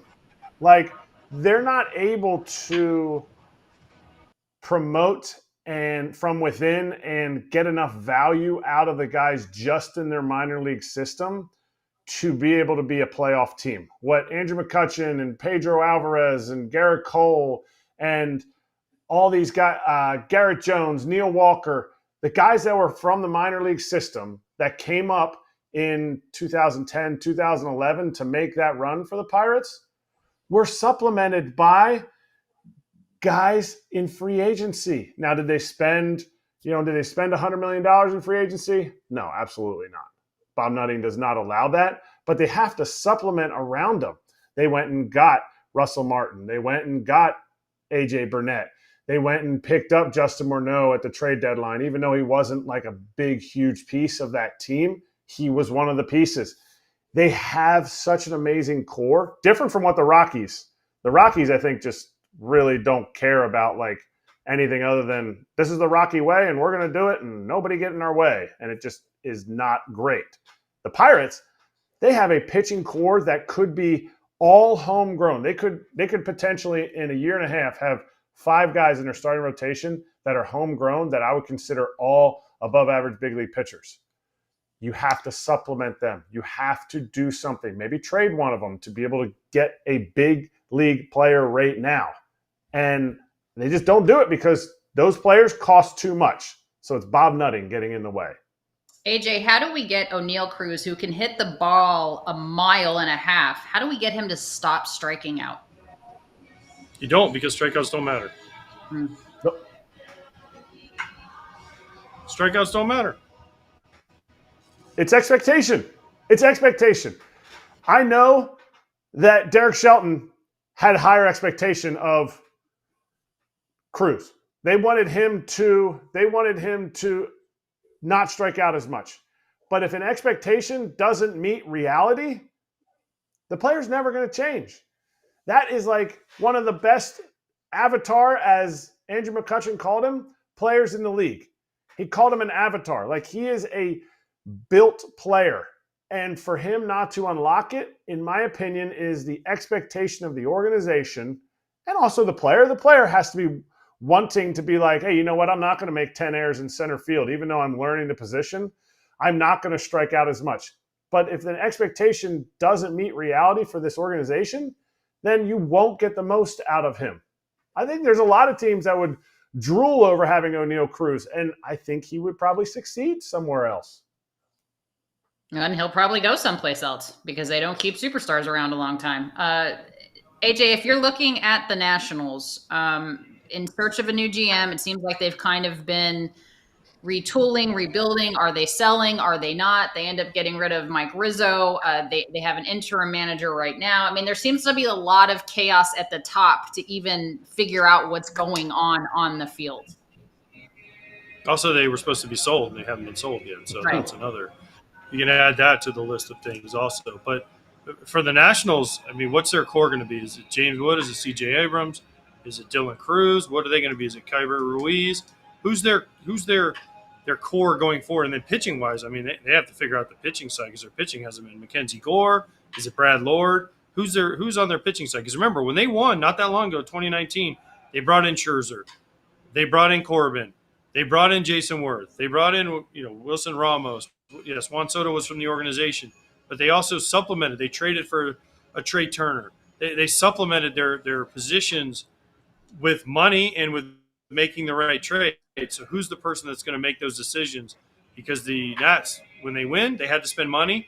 They haven't done that recently. They also helped that they had Strasburg, who was the 1-1, and he worked out for that 1 year. So I don't know. The Nats, they got a lot to figure out. So the most important thing is, are they selling the team, and who's going to be in charge of baseball ops on a day-to-day basis? Is that something you see happening within the next couple of years? Or, I mean, what are we looking at here before the Nats return to any sort of decent conversation? Who owns the team? Figure it out. Figure out who owns. If the learners are going to keep the team, then great. But find a GM or a president of baseball ops that knows what they're doing, and get them in there and give them a year or two to figure out what they have and go from there. Erik, I think this is the team that bothers me the most, and I'm talking about the Angels. Like, this is a team that hasn't gone to the postseason, in 11 years? It's been 11 seasons, the longest drought in Major League Baseball, the third longest drought in major North American sports. They had some unbelievable talent. I understand Artie Moreno does not put money in pitching. He loves the sluggers. He wants to pay the sluggers. You can't really blame Mike. You can't say, oh, poor Mike Trout. He chose to go back there. He chose to stay there. But Sam Blum has absolutely torched this team. He writes for The Athletic on the Angels. I mean, what do? They're not going to sell, right? We discussed that earlier this week. I mean, does this team ever get back to some sort of relevancy? Yes. I mean, because they have good young talent. Out of everybody on this list, they do have money. Like, they have spent money. Have they spent it correctly? Not really. I think Perry Managian has done what he is able to do. I think he told Artie Moreno, hey, we need some slug in our lineup. So they went out and got some slug. It may have kind of hamstrung their roster construction a little bit.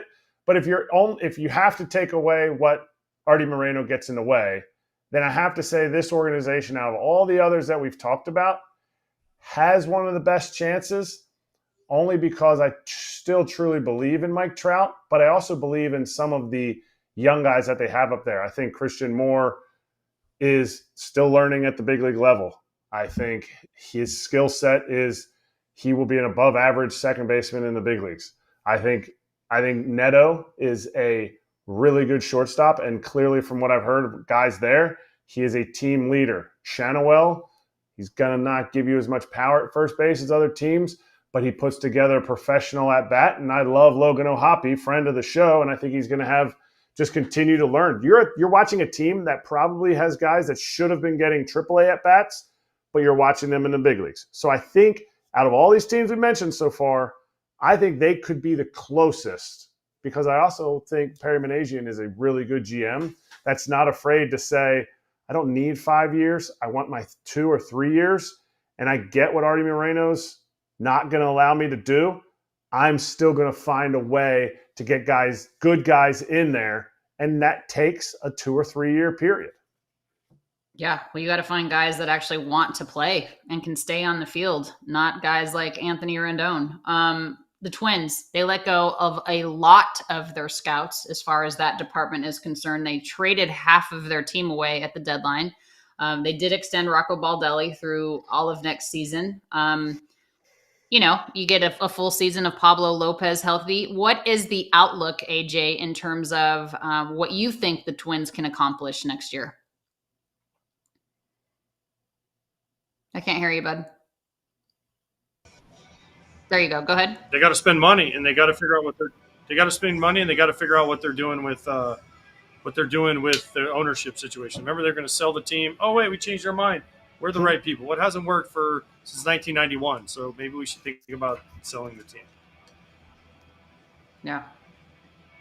Can they compete next year, Erik? No. I mean, that's feels like such a cop out because every player thinks you can compete, but no, I don't think so. I don't think with the way that the ownership quiet quit, they just said, well, we're just getting tons of value. We're getting tons of value from the players. No, you were dumping a lot of salary and a lot of salary for next year. Do they have some great pieces? Absolutely. I think Royce Lewis is a good player. He hasn't shown it the last year and a half that he's been healthy. He hasn't shown what he could be, but you have an MVP candidate in Buxton, so you have that, but it's not enough. It's not enough. Luke Keishel's good. Matt Wallner can hit the ball out of the ballpark, but I think this team is really missing a lot of pieces to consistently win, even in the AL Central. Is that because you don't think, well, we'll talk about this coming up, I guess. It's a bummer that they're already, I feel like some of these teams were eliminated 3 months ago. Oh, yeah. We'll be right back with Astros writer Chandler Rome. Stay with us.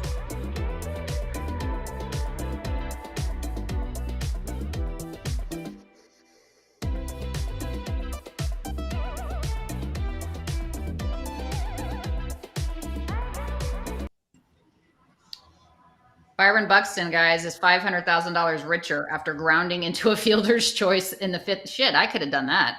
He just made his 502nd plate appearance, which triggered a payday. Is 31 plate appearances away from another $500K. Good for him. I love seeing Bryon Buxton get these incentives because one of the biggest things with him is just being able to stay healthy and stay on the field. Did you guys have incentive-laden contracts in your day too? Like if you reached a certain amount of – okay, so I'm talking to AJ, Erik, whatever. If you reached a certain amount of, innings caught or, RBI or whatever. I mean, take me through some of your contract negotiation situations, AJ. I never wanted incentives. I just wanted the money up front. So I tried to stay away from incentives. I just wanted the money up front. I'm like, I'm going to play 120 to 140 games and go from there. But the one year I did have them was 2015 with the Braves, and I started hitting them. And they came to me and said, yeah, we're not going to play you in September because you've already started to hit. And then the other catcher didn't do so good. So like, you know what? We're going to have to play you after all. So I started checking some of the bigger ones off. Now, were they in contention when they made you, like when they needed you again? No, okay. But they didn't have anybody else. No, okay. Not at all. Not at all. We were terrible.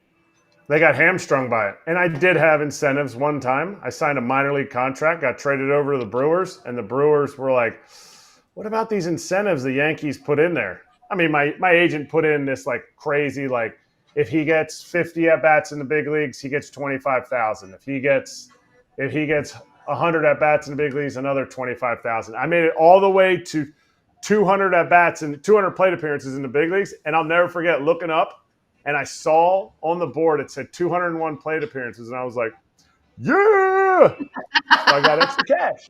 So this is awesome. You gotta love it. I'm pretty sure Lucas Giolito had an incentive yesterday too by pitching 4 innings. I think he activated his option. It was like a mutual option that was activated for him and the Red Sox for next year, like $19 million or something like that. I mean, that's awesome. And Walker Buehler, prior to him getting DFA'd by the Sox and picked up by the Phillies, was like making $500,000 every certain amount of it. I mean, that's awesome.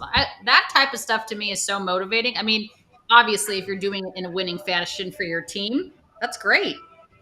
I think the money should be up front. I would say no player gets incentives But when they do work it out, like Buxton's, he was injured a lot. The team said, we'll still pay you an absolute boatload if you stay healthy. And he said, you know what? I was injured a lot, and I will stay healthy. So good for both of them. Yeah, and he did, and I'm glad to see it. Chandler Rome joins us on the show next.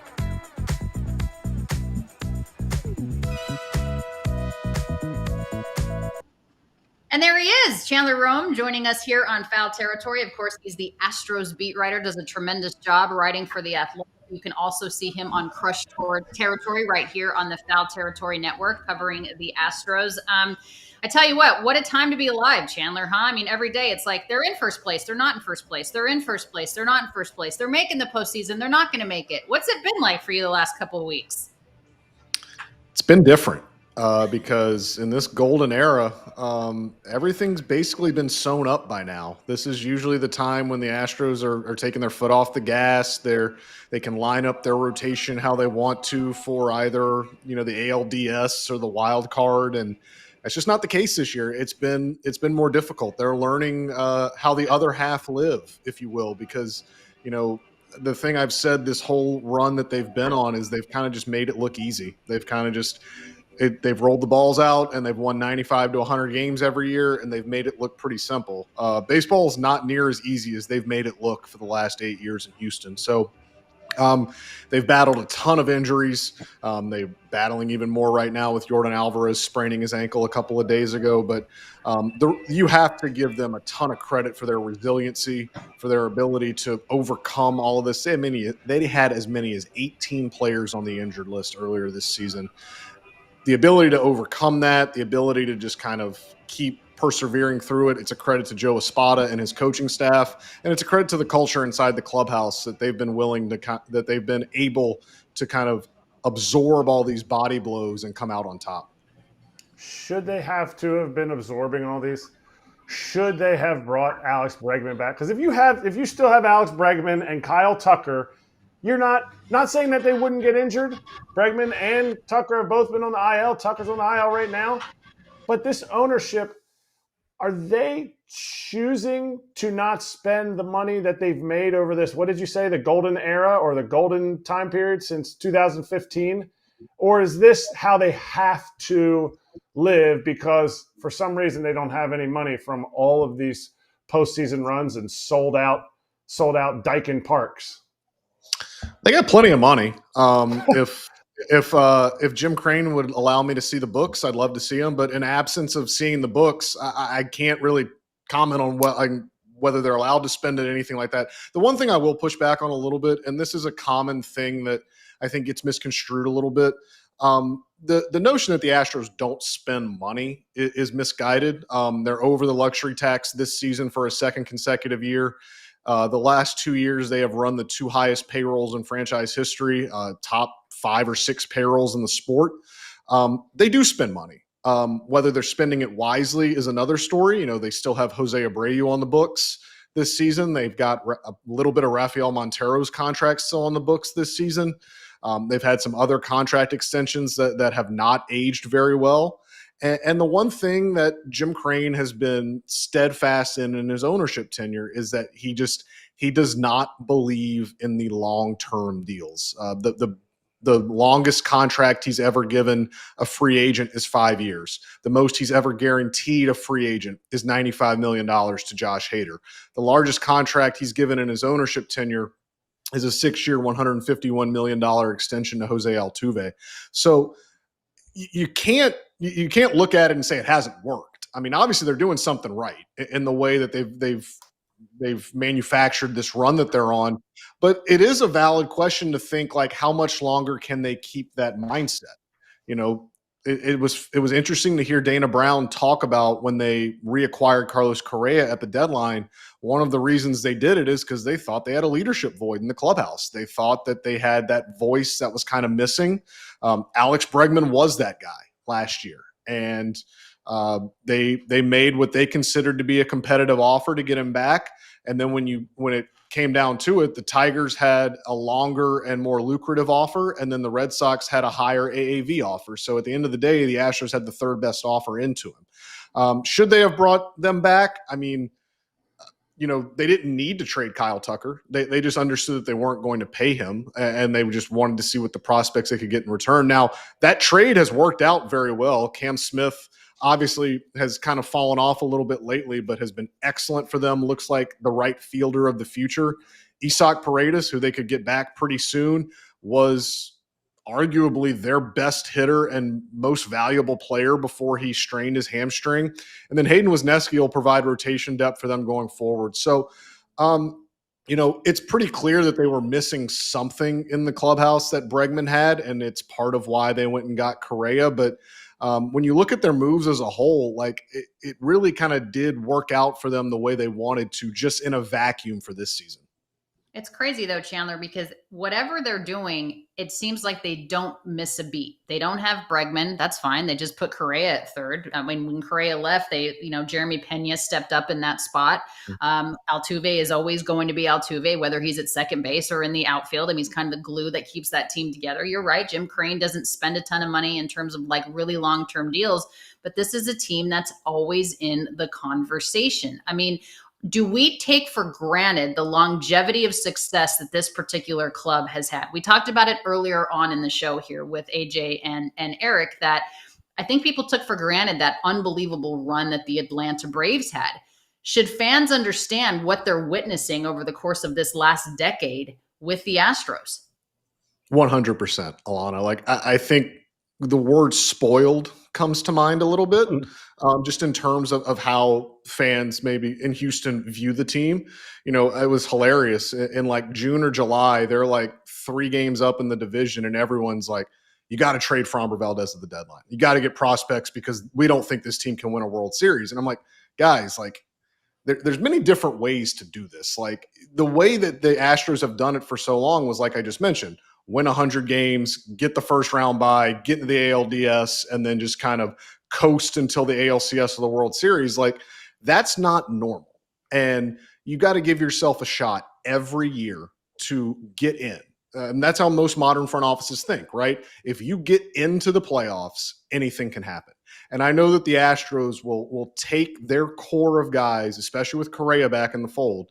They will take this core of guys in a playoff situation, because there isn't going to be anyone in this postseason field that has more clutch moments and more postseason experience than Jose Altuve, than Carlos Correa. Jeremy Pena was the World Series MVP in 2022.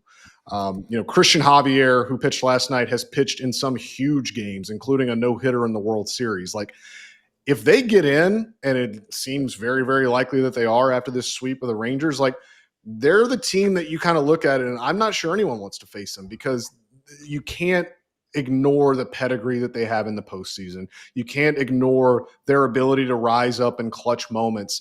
It just seems like it's inevitable. The Astros have for a while seemed like they are inevitable. Are they the same super team that they were in 2018 and 2019? No, they're not. Like, the talent drain is pretty apparent, and age and father time comes for everyone. So this is not the team that's going to win 105 games, basically going through the motions. They've had to fight, scrap, and claw for everything. Nothing has come easy for them this year, and it's a real credit to the culture that they have built in that clubhouse, that they've been able to withstand it all and now find themselves, as of talking now, half a game up in the American League West. All right, 2-part question, and you can't get mad at me like Joe Espada got mad when he was asked about Yordan's health. But is Yordan going to be done for the season? And you had mentioned it before, Isak Paredes coming back. You can't have 2 DHs the last time I checked. And both of them in the lineup mandates that one of them has to play the field if you answer the first question as yes, he will be back. I find it difficult to believe that Yordan Alvarez will play again in this regular season, just given the calendar, right? They have 9 games left. They have 12 days of the regular season left. Last we heard and checked, he was still in a walking boot. They were talking about the swelling still needed to go down for them to really get their hands around what they have here. Joe Espada, like you said, didn't want to give many specifics as to what's going on, but he's going to be out for a while. That was Joe Espada's direct quote. I will say this, the fact that they have not put him on the injured list yet, maybe that's just some gamesmanship. Maybe they just want to keep, the Mariners and the A's and the Angels, who they play the last 3 series of the year. Maybe they just want to keep them guessing that maybe he could contribute. But the fact that he's not on the injured list would at least leaves open the logical possibility that he could return to the lineup. Do I think that happens? I do not. I mean, you guys saw the replay. You guys saw the pictures. It looked nasty. It looked really, really bad. And Jordan has not been made available to talk to us, so we don't really know from his point of view, like how his pain tolerance is, whether he thinks he can come back. So we're just kind of going blind here. We're going by kind of what we've seen. And to me, it would suggest that I find it hard to believe he'd be back for the regular season. However, I do think Isaac Paredes will be back in short order. Joe Espada on Wednesday said that they were going to use the next day or two to determine whether Paredes is ready to be activated, perhaps as early as this weekend against the Mariners. I think he will play again this regular season, and I think he will be available to them. I don't know if it will be this weekend. I think that has been their target all along. Whether that happens, I'm unsure. But like you said, Erik, he's going to have to come back and he's going to have to DH, because Joe Espada even said yesterday, if and when Paredes does return, I am telling him, don't run 100% on the base paths. Like, have a governor on yourself. Like, make sure you're smart and you're prudent here. I don't think he's in a position yet where he could realistically play defense at any position. They need his bat in the lineup. They need his ability to see pitches, to work deep at bats, to, provide some patience in a lineup that has been way, way aggressive all season. It'll be fascinating to see how they maneuver it around. But for now, they have an open DH spot because Jordan Alvarez is unavailable to play. It would seem very logical to just slide Isaac Paredes into that DH spot. And then, Joe can manufacture late in the game. If he gets on with a single and he represents the tying run or the go-ahead run, he can always pinch run for him. But I would expect Isaac Paredes to certainly be somewhat of a factor in the final 9 games of this season. Death, taxes, and the Houston Astros in the postseason conversation. Chandler Rome, we appreciate your insight. Thanks very much. Have a good day. All right. Thanks, guys. All right. You can see much more of the Astros and Chandler on Crush City Territory. Easy for me to say on YouTube and wherever you get your podcasts. We'll be right back with What's the Beef? Beef.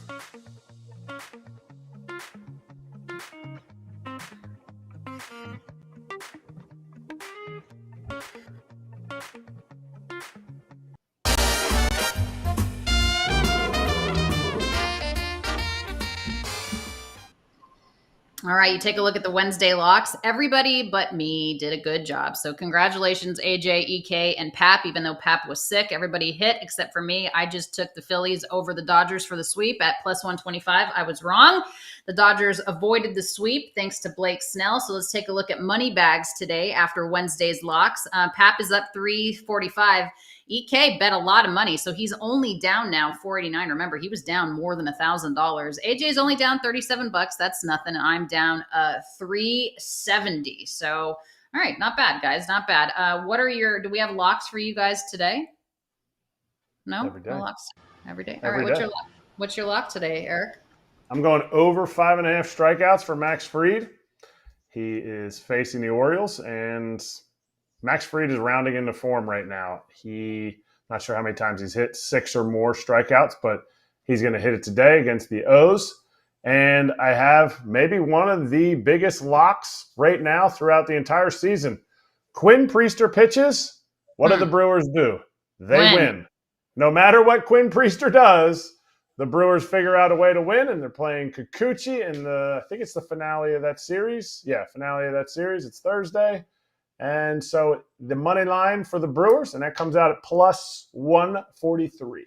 All right. I find it funny that the three of us have all picked Max Fried over on the strikeouts. But, AJ, you have something else on yours. What's your lock of the day? Over 7.5 for the Giants and the Dodgers. Yeah. I know it's Yamamoto versus Webb, but I just think both offenses are going to figure out a way to score some runs. And then you add Max Fried over 5.5, and that gets me to plus 210. So it's going to be nice.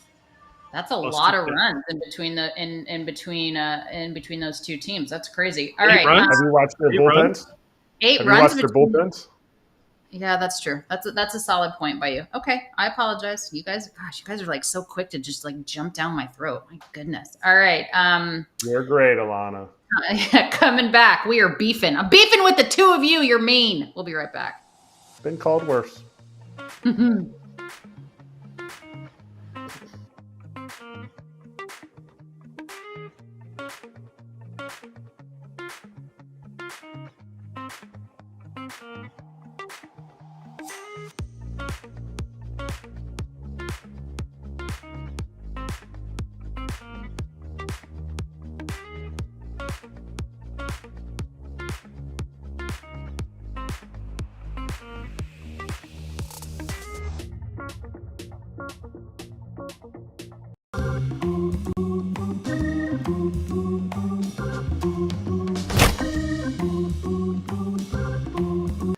Guys, this is a bit strange to me. I mean, we are a major player in North American sports, but Major League Baseball apparently is calling off its London series for 2026 due to scheduling conflicts. Like, how does this happen, by the way? So they deemed it impractical to convert the field to baseball. Now, we've played in London before. We just did this, right? An expensive and labor-intensive process in the time frame that would have been available. The Yankees and the Blue Jays were aiming to play, gentlemen, in the middle of June at London Stadium, home to the Premier League soccer team, West Ham United. But apparently, AJ, did you cover that game in London when the Cubs? I had Phillies Mets 2 years ago. Phillies Mets, that's right. Okay, so I mean, it was awesome. It was awesome. I would have loved to have been there. I would have loved to. You think it's money, Erik? Is that the issue? It's not. You don't think it's the time frame? What are you doing? What is this? An expensive and labor-intensive process. It's an expensive. But aren't they making a boatload of money on it? Maybe they're not, and maybe that doesn't. Maybe if you're putting a lot out because they have to change the pitch to a baseball field, maybe they didn't find enough cash to come in. No way. They're like, you know what? It's just too close. They knew how long it was going to be till the next soccer game and how long it takes to get the field back in shape to play soccer. So then why even announce the damn schedule then? Until you're certain they didn't have enough money and they hoped they would get it.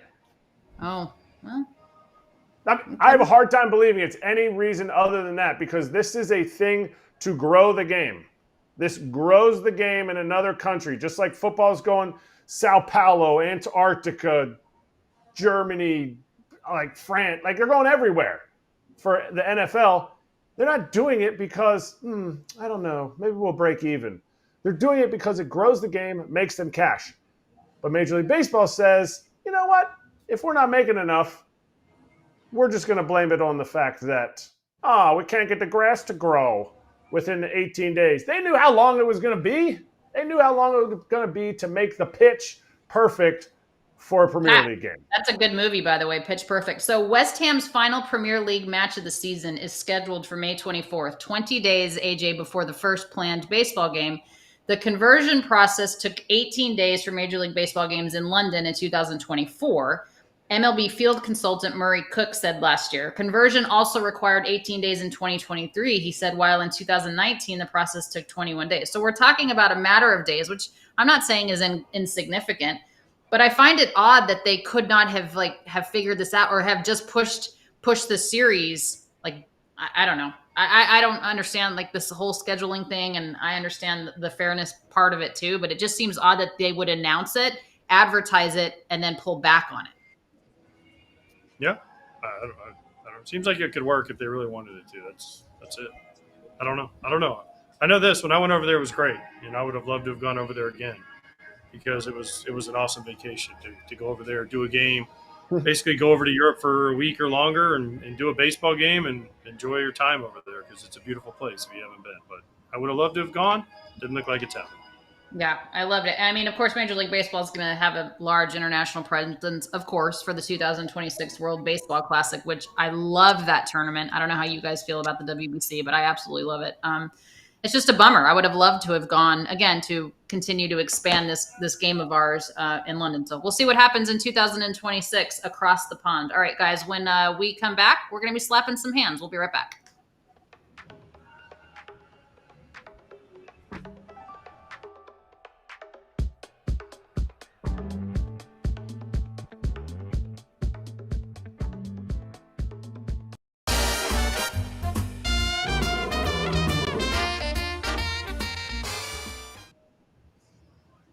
So just to throw this back up there, because I had mentioned that both of you took Max Fried over on the strikeouts, I asked Claudia, I said, what's Max's line as far as strikeouts are concerned? I didn't even know what it was. I said, just take the over. Whatever it was, I didn't even know because I figured he was pitching against the Orioles. They're not a great offensive team this year. So I was like, I'll just take the over because I never know what I'm doing on this. So all three of us have done that as far as our locks of the day. So you can see that there, Max Fried over 5.5 Ks. All right. If you haven't signed up for BetMGM yet, use bonus code FOUL and you will get up to a $1,500 bonus bet. It's the first bet offer on your first wager with BetMGM. Here's how it works. Download the BetMGM app and sign up using bonus code FOUL. That's FOUL.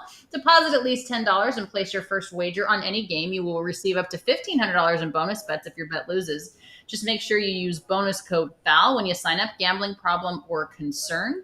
Call 1-800-GAMBLER.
We are slapping hands, and we're talking about the San Francisco Giants. They beat the Diamondbacks yesterday, boys, 5-1 in 11 innings to prevent getting swept. But furthermore, they're still hanging by a thread, AJ. So you're saying there's a chance. Well, you're not with the San Francisco Giants. But, I mean, do you, at this point as a player, if you know you're probably not making it, do you just want to be put out of your misery already? Or are you still hanging on to that little tiny bit of hope that you got a shot? You're trying to hang on to all the hope you can because you don't want the season to end. You're hoping you can figure out a way to get really hot. But, yeah, it's tough for all these teams just because where the Mets are at, and the Mets are winning today already. So it's going to be tough. I've said it for a while now. The Mets are going to get in. Now, can they do damage? That's a different story. But I firmly believe that these teams that are chasing are not in Cincinnati. You know, they're playing the Cubs. The Cubs clinch. They can maybe sneak a win with Hunter Green on the mound tonight, but it's going to be really hard to get in. Verlander looks pretty good, EK. Turning back the clocks, a 7-inning shutout, only 3 hits and 2 walks. He's kind of going backwards. Says he wants to pitch next year. I think he's about 52 years old right now. Coming back in 2026. Looks pretty good for the old guy, huh? I mean, he's got his ERA below a 4 for the season. At the beginning of the year, it looked like he was walking one step out the door.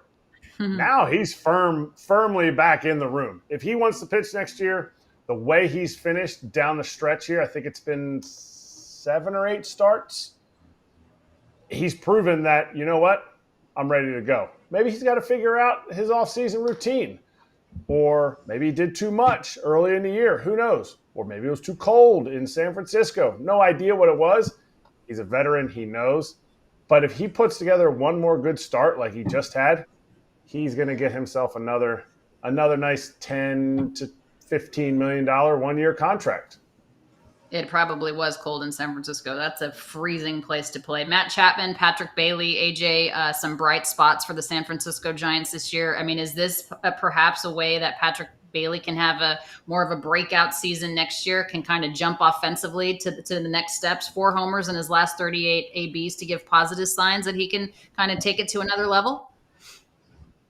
He needs to. He's always been great defensively, and they were talking about him being a star behind the plate. It hasn't happened, so hopefully this is a good sign, and he can take the next step for the Giants, and they can start trying to get back to Buster Posey's winning ways when he was a player there. They were led by a great catcher, and every good team has a good catcher. Yeah, it hasn't quite been the same since Buster Posey retired. All right, Erik, you and I are in all red today, but I see that Kratz hats is red, of course. Who you repping? Phillies today? Oh, Cincinnati. They still got a shot, huh? I feel like we're all in Cincinnati because we're there with AJ. So I appreciate AJ letting us be Cincy fans today. Little Skyline Chili. I was going to say Skyline Chili. Are you eating it? Yay or nay on the Skyline Chili, boys? No. It's so bad, you guys. Like, who puts cinnamon on chili on spaghetti? Lauren Albanese goes to a lot of ballparks and even around Citi Field, and she tries whatever the delicacy is there, and she got it. And her first words were after she ate it, she goes, "Oh, it's like wet and soggy," and it was like a perfect explanation of it. It's not good. Sorry, Cincy. Skyline Chili. No, thank you. All right, guys. Thanks for everything today. We appreciate it. Foul Territory is back tomorrow. Don't forget, Dodgers Territory is next, coming up at 4 p.m. Eastern. There are some rumors that Clayton Kershaw is announcing his retirement. So join me and Clint to see us today at 4 Eastern. Foul is back tomorrow at 1. We'll see you then. Take care, guys. Trevor May.